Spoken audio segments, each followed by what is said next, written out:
కాసు మహేష్ రెడ్డి చేసిన వ్యాఖ్యలకు ఎర్పతినేని శ్రీనివాసరావు కౌంటర్ ఇచ్చారు. పిడుగురాళ్ల బైపాస్ కు వైసీపీ ₹1 నిధులు ఇచ్చినట్లు నిరూపిస్తే రాజకీయాల నుంచి తప్పుకుంటానని సవాల్ చేశారు. ముఖ్యమంత్రిగా చేసిన మీ తాత బ్రహ్మానందరెడ్డి ముఖానికి ₹1000 పెట్టి రంగులు వేయని నీవు టీడీపీ హయాంలో 80% కట్టిన టిడ్కో ఇళ్లకు రంగులేస్తున్నావని ఎద్దేవా చేశారు.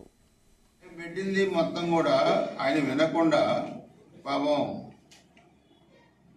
తొందరపడి ఆయన మేనిఫెస్టోలో తేడాన్ని పెట్టాడు.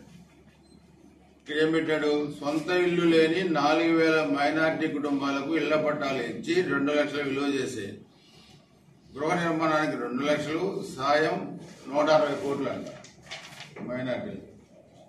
ఇక్కడ నా ఫోటో పెట్టి ఏం పెట్టారు వీళ్ళు సోషల్ మీడియాలో? సంవత్సరానికి 40 మందికి హాజ్ యాత్ర, సుమారు 40 లక్షలు. ముందు నేను పెట్టిన మేనిఫెస్టో ఏంటి అనేది తెలుసుకోవాలా. నువ్వు ఎమ్మెల్యేగా ఉన్నావు, నువ్వు పెట్టింది ప్రభుత్వ నిధుల నుంచి వచ్చిన మేనిఫెస్టో ఇక్కడ పెట్టావు. నేను పెట్టింది నా వ్యక్తిగతమైన మేనిఫెస్టో. నా వ్యక్తిగతమైన మేనిఫెస్టోకి నువ్వు కౌంటర్ మేనిఫెస్టో నువ్వు వ్యక్తిగతంగా పెట్టాలి, ప్రభుత్వాన్ని కాదు పెట్టాల్సింది.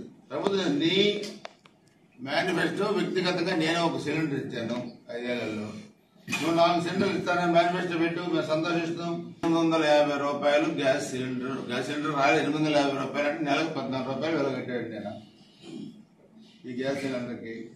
అంటే ఒక వ్యక్తి మనం చేసే అక్కలకి చెల్లెలకి ఇచ్చే కానుకను కూడా వెలగెట్టే పరిస్థితి దిగజారంటే కొండమూడు లిమిట్స్ అంతా సత్తనపల్లి నియోజకవర్గంలో ఉంది, పేరెంచల్ల తాడికొండ నియోజకవర్గంలో ఉంది. అంటే ఇక్కడ ఆడవాళ్ళు కానీ బయట నియోజకవర్గాలు కూడా ఆయన మేనిఫెస్టో. కొండమూడు పేరెచల్ల ఇది తెలుగుదేశం హయాంలోనే జీవో తెచ్చాం, అది జాతీయ రహదారిగా లేకపోతే స్టేట్ హైవేగా చేయాల్సింది ప్రభుత్వం చేయాలి. ఎమ్మెల్యేగా నీ నియోజకవర్గానికి సంబంధించిన అంశం కాదు. అంటే బోగసు మాటలతో 5 సంవత్సరాల కాలం గడిపి ఇంకా బోగసు మాటలు చెప్పే పరిస్థితులు ఉన్నామంటే నీ నియోజకవర్గానికి సంబంధం లేని దీన్ని కూడా నువ్వు మేనిఫెస్టోలో చేర్చి చెప్తున్నావంటే ఎంత నువ్వు చేటరో కూడా ప్రజలకి